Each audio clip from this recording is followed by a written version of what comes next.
Hi folks, it's great to be with you again. This weekend we're at the Roadtrek rally in the beautiful Killbear Provincial Park near Parry Sound, Ontario. And today we have a special treat because we're going to have a representative from Roadtrek, Sean Heintz, the service rep is here with us.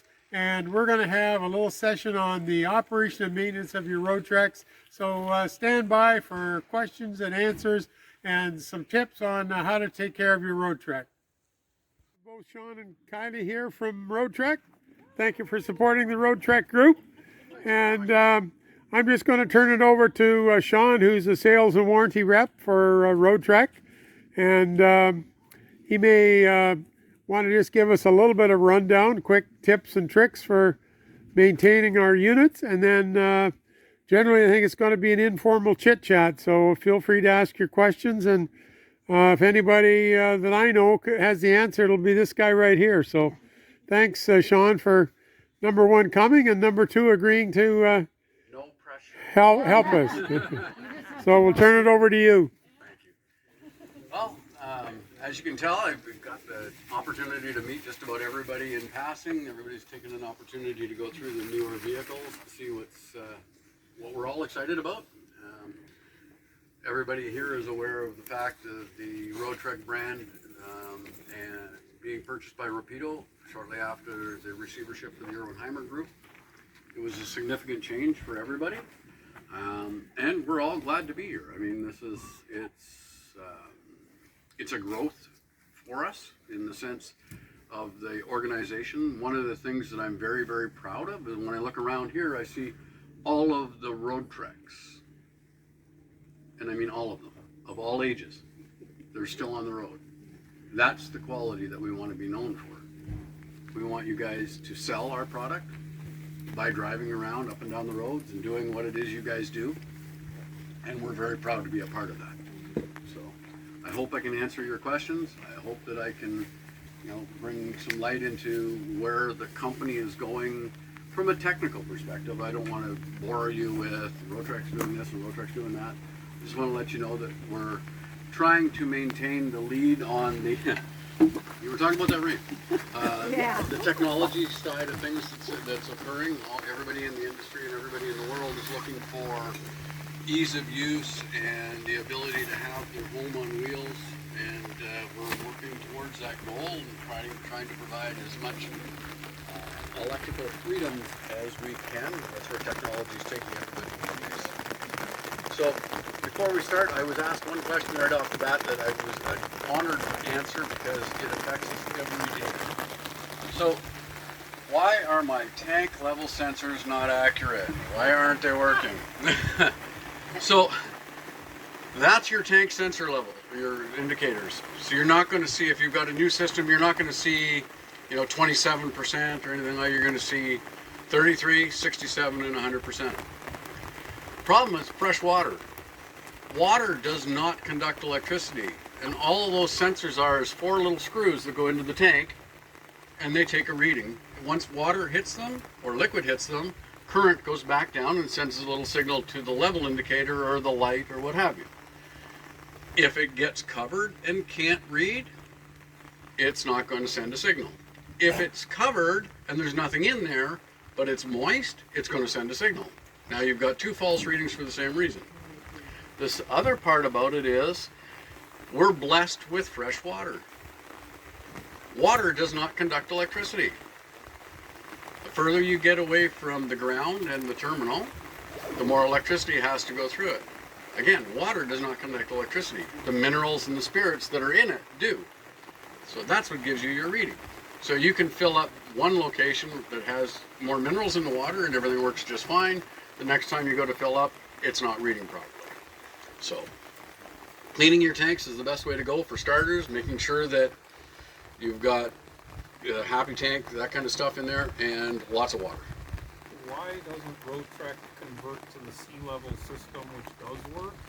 I mean, considering all the other high-tech good stuff that they've gone to, and they haven't done that? I don't know what that is. So, have you ever played Jenga? Yep. Okay, or Tetris. Sorry, Tetris is a better game. The reason that those systems work when you're talking about a Class A or C or our competitors' B-class motorhomes. Somebody mentioned earlier that a lot of that stuff comes off the shelf and they can put it into a vehicle. If your tanks are rectangular and nice smooth edges, all of those electronic systems do function very well. Ours are not. In order for us to maximize the space that's inside your vehicle, we use a lot of the undercarriage for our components. Batteries are under there, your tanks are under there. If you dropped your gray tank, it would look like a Tetris piece that you would see in a game. So it's not linear. We can't use the traditional float styles because of that, nor can we use some of the other units. We have tried monitors that work on sonar and everything, but because of the shape of the tanks, it just doesn't work. It's a non-stop quest. We have 2 or 3 different people working on what can we do to make the tank level indicators better. But right now, we're sticking with the tried and true because it's the most accurate we can get with the shape of our tanks. You just have to clean the tanks. That's basically what it Yeah. is. You have to clean. Yeah. When it comes to the black tank, guys, I mean, if most of these units are older out there, we end up talking about it. When I do any of my tanks, when I'm cleaning them, I run all of the water I can into the tank before I even go to the dump station. So if I have 1/3 of my black tank full, by the time I go to the dump station, it's full. I fill it right up with water, drive to the dump station so that everything's mixing around, and then it drains out. Water's your friend when it comes to these things. Again, fresh water, it's a little bit different because you end up with hard water or waters that are the more pure the water, the more hard it is to actually read the level indicator that's in it. Anything else? Oh, you wanted to talk about the water pumps. Yeah, a lot of us have had difficulties in getting the pump to prime, especially when it's being dewinterized. And I know you've got some tricks for that. So on the units that we see behind us, it's a little bit different. But if you have, in the newer units, we don't have what's called low point drains. There's a lot of regulation that have changed over the years, and you have to have backflow preventers. So opening the tank or opening the the faucet and allowing the tank to drain doesn't work anymore because there's a vacuum created that allows the backflow preventer to activate and you can't drain the tank. So we don't actually have low point drains anymore. What happens is the tank gets emptied, the air is in the system, and you can't move it through the system. So at the back of the vehicle near the fresh water fill, where you would hook up your city water connection, there's a drain about 6 inches in. That's on a pressurized line, and it's lower than everything else in the vehicle. So if you use that, turn your pump on, and then use that line and throttle it back and forth, on and off, you'll eventually build pressure. If that doesn't work, you can raise the front of the vehicle up so that your water tank is raised up higher than the pump, causing the air to come to the top, which will bring it up to the tank instead of in the lines. Or, my favorite, shop vac. So, if you get a shop vac, you can reverse the flow on a shop vac. There's not enough pressure to do any damage to your water tank, your water lines, or anything else. Blow air into the tank, opening up your taps. It'll allow the air to come out the lines and the taps, and pressure will force the water to move in towards the pump. Where do you blow the air into it? Into your city water, or not your city water fill, sorry, your fresh water tank. Okay. So the gravity fill. By the door? At the Yep. door? Okay. So you put, okay. Yep. And if that doesn't work, you can use the suction side of it at your outdoor shower. Oh, Turn on the outdoor shower and put the vacuum to it, and turn on the water pump, and it'll draw the air out to the highest point. very good. Well, I also found lots of people will get an air bubble inside the pump. And what I've found is as long as you've taken the pressure out of the system by opening the faucet, you can usually go out by the city water fill. Just poke your finger up inside and push the one-way valve open and let some water flow from the tank through the pump. And it'll usually pull the air bubble out with it. What year is your coach? 03. Okay. So what you're doing is exactly what I said about the valve that's at the end of about 6 inches in. Because on the older unit, they don't have that drain. On the new units, they have that drain right there. So you don't have to bother pushing in on the check valve. You can just release the pressure at that. So that's the exact same thing. But if you have an older coach, you have to manually push in the check valve. Well, and you do that while the pump is running? Always while the pump is running. You want to release the pressure from the pump and the air can move. I have a 2021 Zion. This is my fantastic fan like remote. Is there a way, like one set way of opening the trap door and not having the fan go off? Just manually. Not that I'm aware of. You can manually turn it, yeah, part way, but if you go up past a certain point, it's going to start the fan. On, Yeah. But you can have it open a little ways without it. I don't know what it is, but there's a different combination of finger presses that sometimes it turns on, sometimes it doesn't. When I figure it out, I'll send it out. Yeah, I'm not aware of that. I know you can raise it up about 1.5 inches manually without it starting the fan, but. And I find if I have it open manually and I go to use that, it doesn't respond. Sometimes it'll just shut So to altogether. open up it manually, just crank that. Just turn it, yeah. that The flash little, through. the little, the little handle on it. All You right. just turn it. Okay. You have to lubricate that gasket on that thing too, don't you? Because what happened with us is with the new unit, it was in storage over the winter, it was sealed shut. It would not open. Yeah, so rubber and sun don't go together. They'll start to bond up and it starts to get sticky, and your awnings are going to do the same thing in the sun. If you roll them up and they're baking in the sun, they'll get a little bit sticky and the motor won't push them out. You got to hand and move them out. So any of your gaskets and oil seals, stuff like that, you should be lubricating or making sure that they're free and clear. Once you get them free, a little bit of lubricant or there's some WD-40 silicone style sealants that you can use on them, and it just makes it pliable. It cleans it up so it doesn't stick. The other thing that you might want to note is you should be lubricating the seals in your black and gray water tank valves. And the easiest way to do that is to drain the system out completely at the end of the year and take a little bit of mineral oil or cooking oil and put a capful down the drain and in your gray tank and your black tank, and that's going to go right down to the bottom of the tank and then out at the valves, and that will allow them to move freely.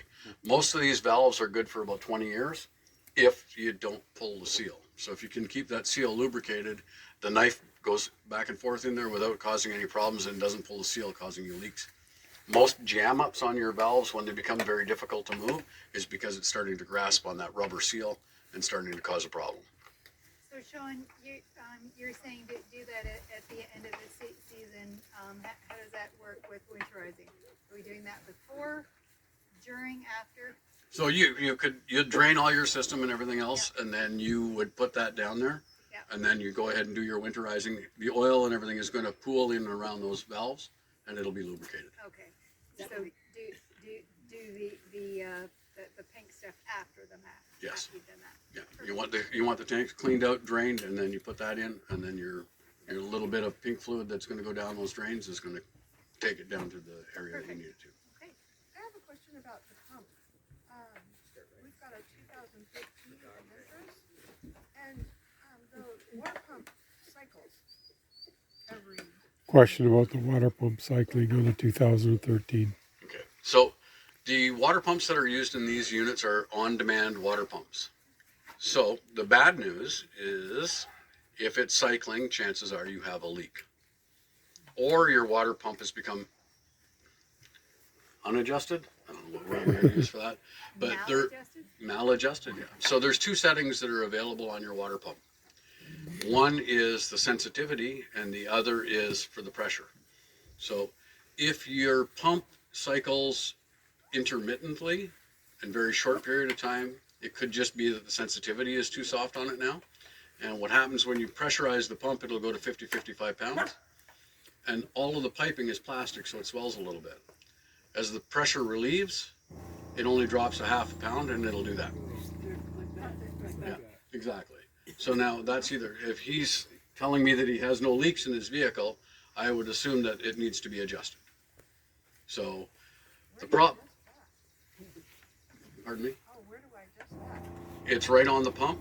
There's two adjustments. There are two small 4mm hex keys, and all they are is a little adjustment. You can adjust the pressure on one, which is at the square tip at the end of the pump, and then on top of that is the adjustment for the sensitivity. So it'll stop it from cycling if there's no leak. Could also be from expansion and contraction So Sean, could it also be your valve not totally closed at your city input?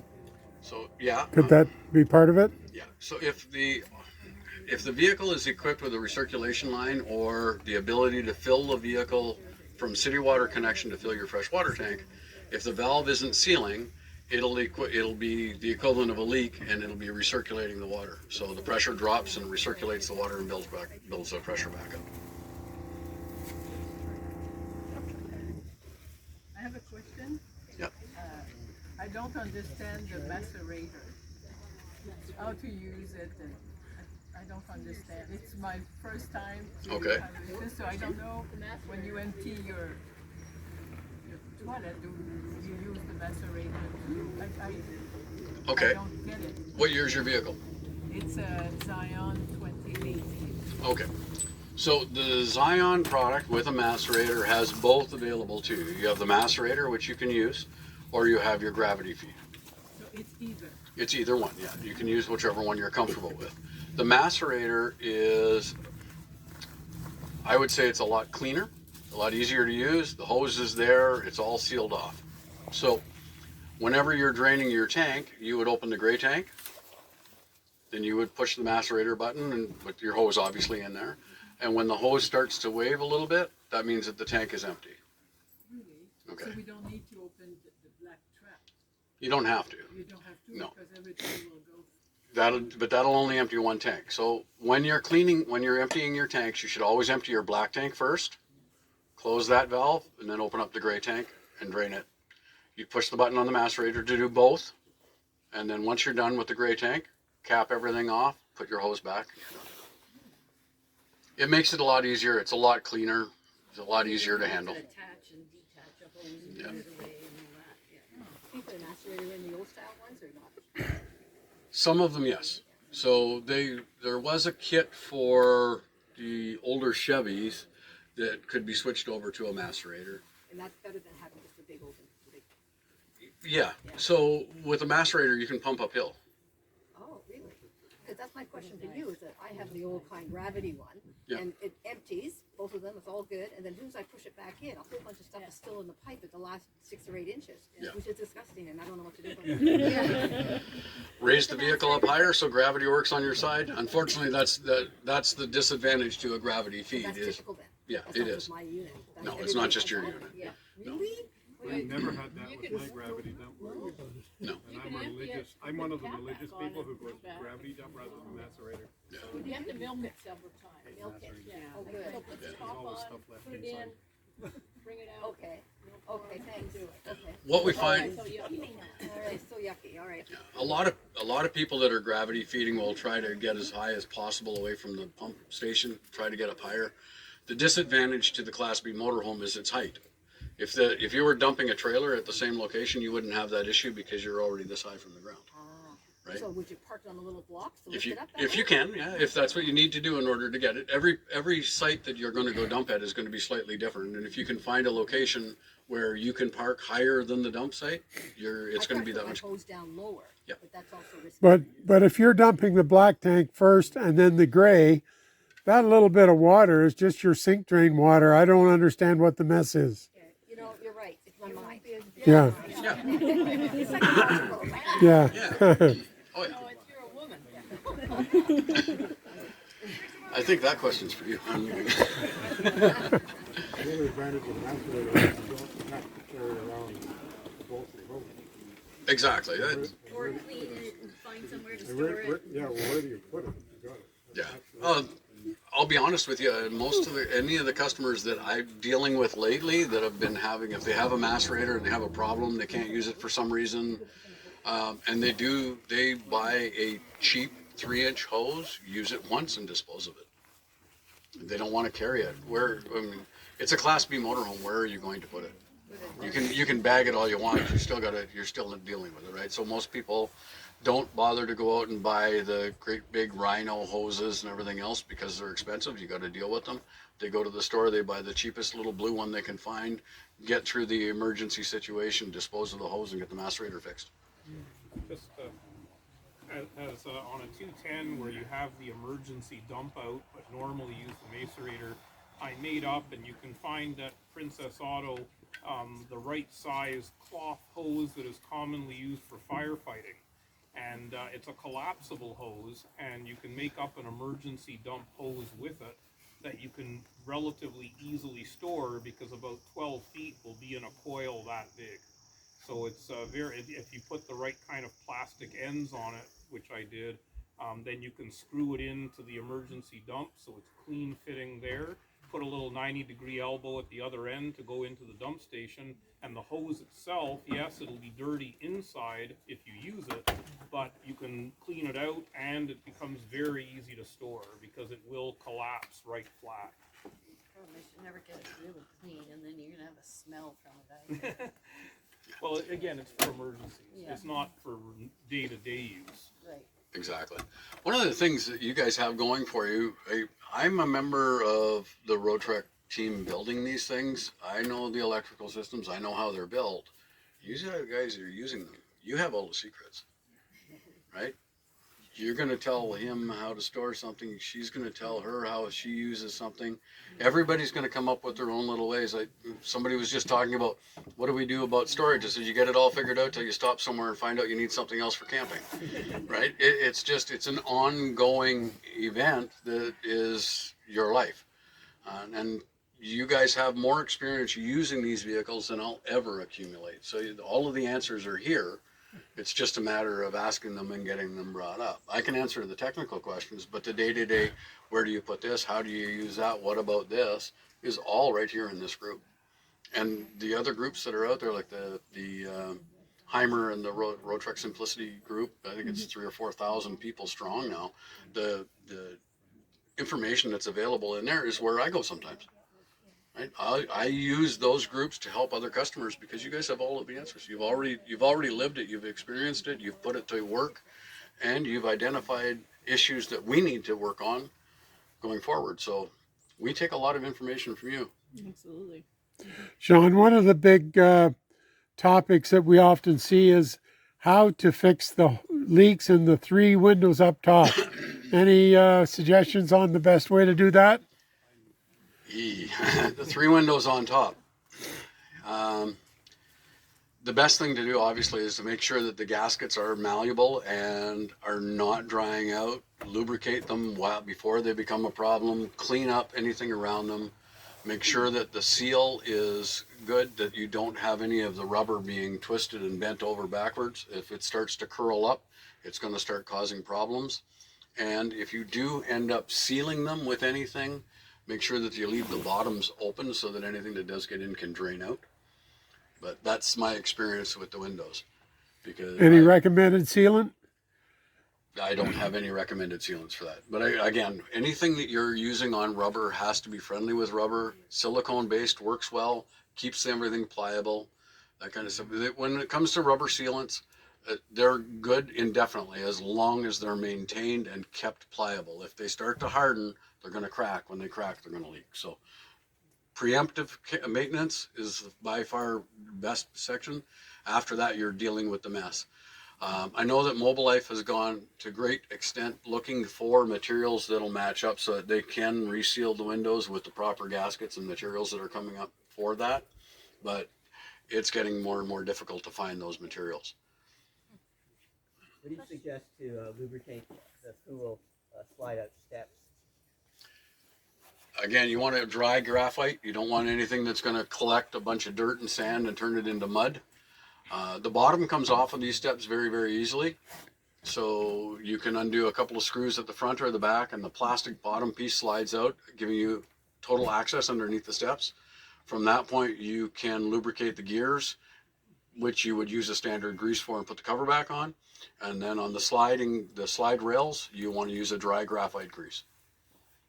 So a combination of 2 things, like a lithium grease on the slide out parts, and No, you don't want to use lithium grease. Is going to capture the gravel. You want a dry graphite that's going to dry right up. There's not going to be any oily residue, and it's not going to hold any of the road grime and debris up to it. WD-40 makes a spray-on powder graphite, which is good.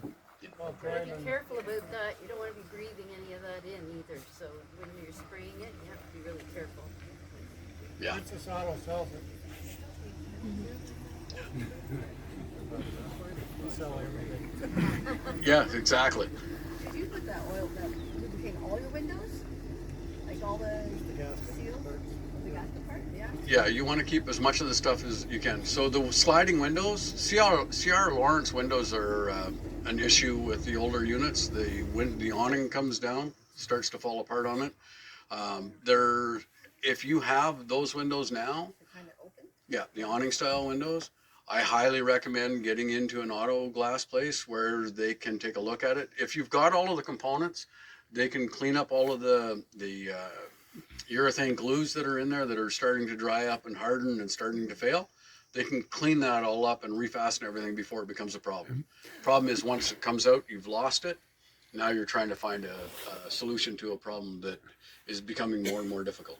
Lippert bought the CR Lawrence windows and changed them almost immediately. So they're very, very difficult to obtain parts for. But if you've got your complete window, you can manage to keep it for. So on mine, for example, I noticed they were starting to come loose on the ends. So I went to my local auto body shop.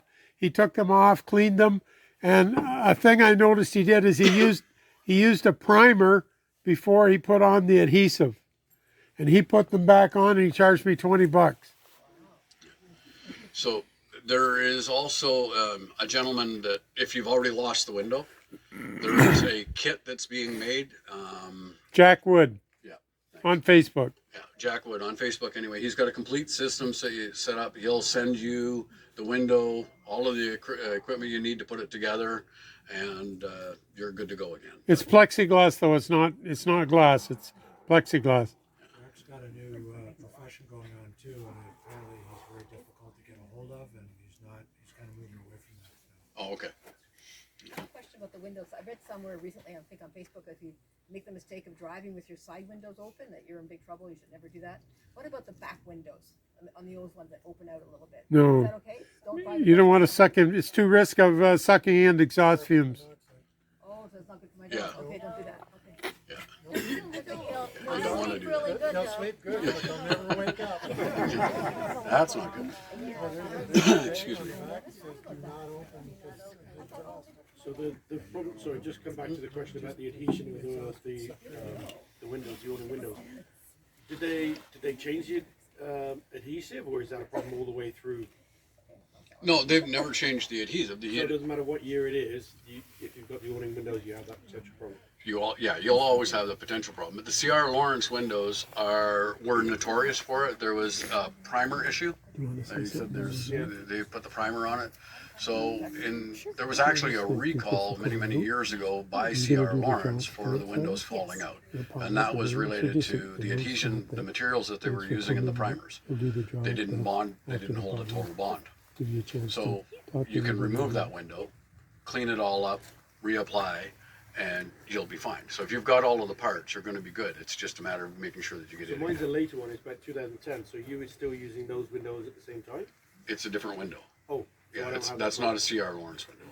No, there's the CR Lawrence windows were the ones that were most famous for it. But Like this one. Yeah, mine's like that, but it's later. And Yeah. you're saying it's a different manufacturer. it's a different manufacturer. So what year? When did CR Lawrence go? 90, Mid 90s. yeah, mid 90s, late 90s, maybe 97, 98. They stopped, and they were bought out by Lippert. But if you have an awning window, it needs to be viewed. You need to maintain it. That's all. It's just because of the type of window it is. The material that they use to adhere it is the same stuff that they put around your windows on your car, and it can eventually dry So out you're and just crack. looking for separation. Yeah, you're looking for separation. If you start to see at the edges where it's starting to drop down a little bit, or you're starting to see that you've got a little bit of space, or that you've got crystallization of the material in that area, save yourself a headache and just head over to the auto shop. Like Sean explained to me earlier too that in recent years a lot of the sealants and adhesives are not the same as what we bought 10, 15, 20 years ago. Because of all the environmental issues, the formulations of these sealants has changed quite dramatically, and a lot of them are much less effective than we're used to seeing in the past. So even though the brand is the same, he was explaining that because of the changes in the formulations to comply with environmental concerns, we're not getting the high degree of adhesiveness or sealant that we used to get. So the automotive industry was one of the first areas that these changes took place, and that was in the painting, automotive paint. For a while, you'd look at a car and it would peel as you're driving down the road, the paint would come off of it. That's when they were switching over to a lot less of the chemicals and using water-based paints. So there's primer issues, there was paint issues, that kind of stuff. Sealants are now going down that same path, right? Environmentally, they want to be better for the environment. Health and safety wise, they don't want people dealing with the harsh chemicals that they were. One of the biggest things that happens is that the materials that are used shrink.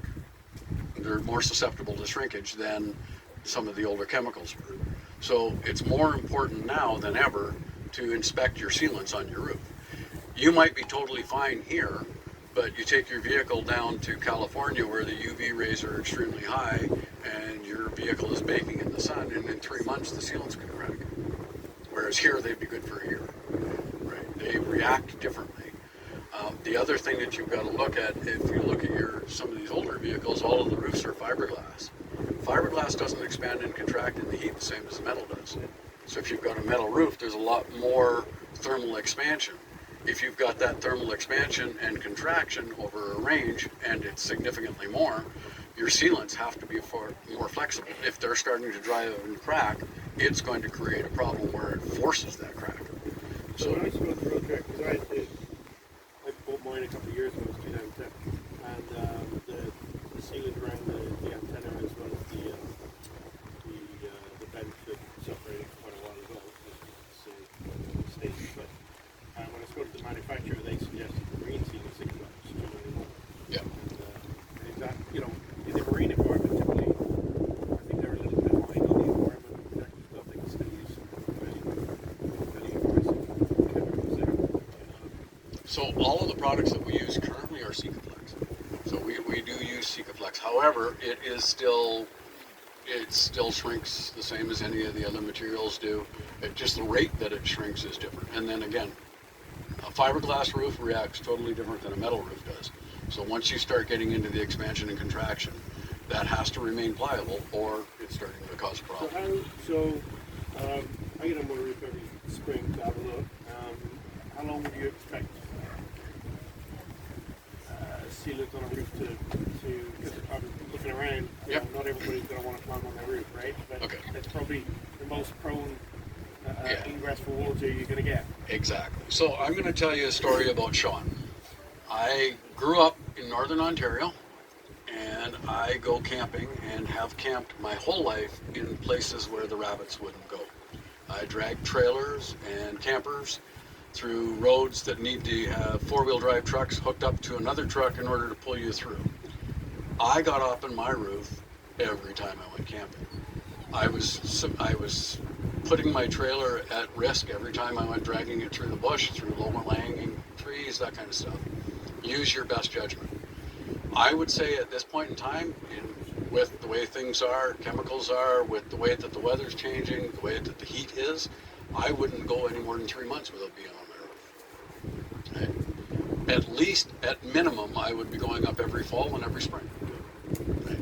And then go from there. And if you're traveling to an area that you're not aware, that you're not familiar with, like if you're outside of your own zone where you know where everything seems to be fine, if you go to California for a stay, when you get home, I'd be checking.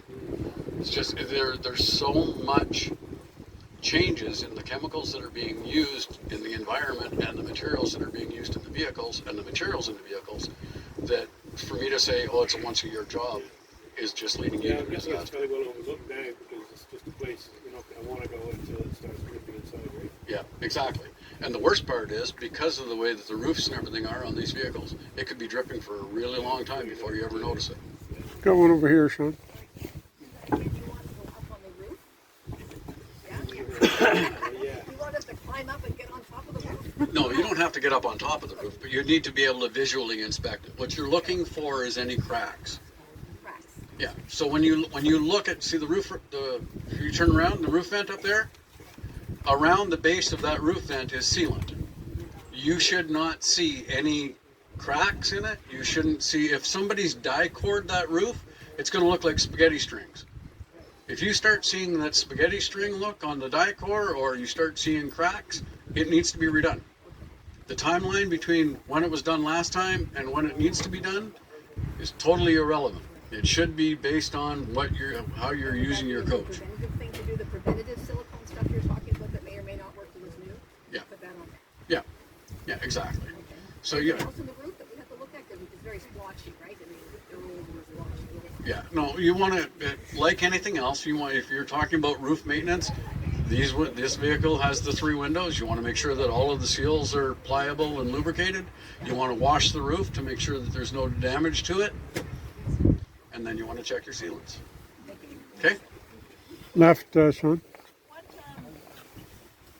we have a fiberglass roof, I suppose, like everybody's. Yep. But the paint is coming off it over time. It's 20 years old now. Can you be repainted Of course, yeah. So with fiberglass paint? that I would take it to a marina. Okay. Right? They deal with gel coats. They deal with that stuff. A lot of body shops, and I'm not going to speak badly about any body shops, but you want to find somebody that's got gray in his beard, Yeah. or you go to a marina. Or a classic car repair, auto repair. Yeah, exactly. The problem is everybody that goes in, all of the people that are out there right now, and I mean absolutely no disrespect to anybody. They've all got trades and they're all doing the best job they possibly can. Right. But technology has changed, and the younger people that are coming up are becoming experts in the new products that are out there. I'm not going to tell them how to do their job, but they're also probably have never laid hands on fiberglass. A marina will always touch fiberglass. Also, Polyglow is a good product to use. Polyglow? Yeah. Is that a wax? No, it's a process. It's not a wax, but it's a restorative process for the chalking of fiberglass. And we've got a video on it. If you check out on my YouTube channel, the Polygraph distributor did a whole 1-hour seminar on it. We like to drain the fresh water tank from under the door. There's a tap. Yep. We'd love to be able to put a hose on it so we can water the lawn. Is there a connector that will connect with that? What year is your vehicle? 2004. So is it just a quarter turn ball valve with barbs on it? Little valve about that long? I can see marks inside that look like you contribute to screw something in, but there's nothing on the outside. Yeah, off the top of my head, I'm not sure, but I am sure that you could find some hose and a gear clamp that would slide over top of it and you'd be fine, or something that you could thread into it. It's probably a 1/2-inch NPT house plumbing thread. You go to because if you have a cap that you're unscrewing like I do on mine, then take the cap with you to a plumbing store. I don't think there's even a cap. It's just a valve. It's just a valve. You probably lost the cap. Over the years. If it's the same one that I'm thinking, it's a little white plastic about that big, and you've got the threads. You've got a cap on it. Oh, just your okay. Can we borrow your cap for a year? Is there a better handle than that little red? Because boy, for old fruity cans under there trying to open it is not easy. So you know what I do?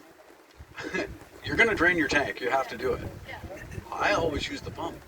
I put it into the gray tank or into the black water tank because water's your friend in cleaning your tanks, and then going to the pump station and drain it out. Just empty it Yeah. completely. So this is the horrible. Water, it's a shame to waste it, you know? But Put it onto the lawn. yeah, but so you guys are campers, so I hope I don't offend anybody when I say poop pyramids are real. Water's your friend. If you're using your toilet in any way, shape, or form, you're putting anything down there. Water's good. Water's good. If you have a third of anything in your black water tank, before you empty it, you should fill your tank. You're going to do yourself a huge favor. Let the water run into it. Yeah. And we put a valve this big on the side of a 50-gallon tank and expect you to drain your tank. We're not nice. Right? So if you run it through your pump, it runs it all through into the gray tank and the black tank, and then you can dispose of it. I think what Sean means is that larger volume creates more momentum when your tank is flushing, which will then have the effect of clearing it out more completely. And it's better if you go for dry. Yeah, absolutely. We're in between. Just before the weather gets real bad and we need to disperse, I want to introduce Kylie Johnson, who's the marketing manager for Roadtrek, and maybe she has a couple comments. Thank you. My turn to have the lovely microphone. I just wanted to take a moment and say thank you to this community. Honestly, you guys are absolutely amazing. I'm about a year into my role now, and every time I engage with you guys on social media or we come out to an event, you guys are just the most accepting community that I've ever experienced before.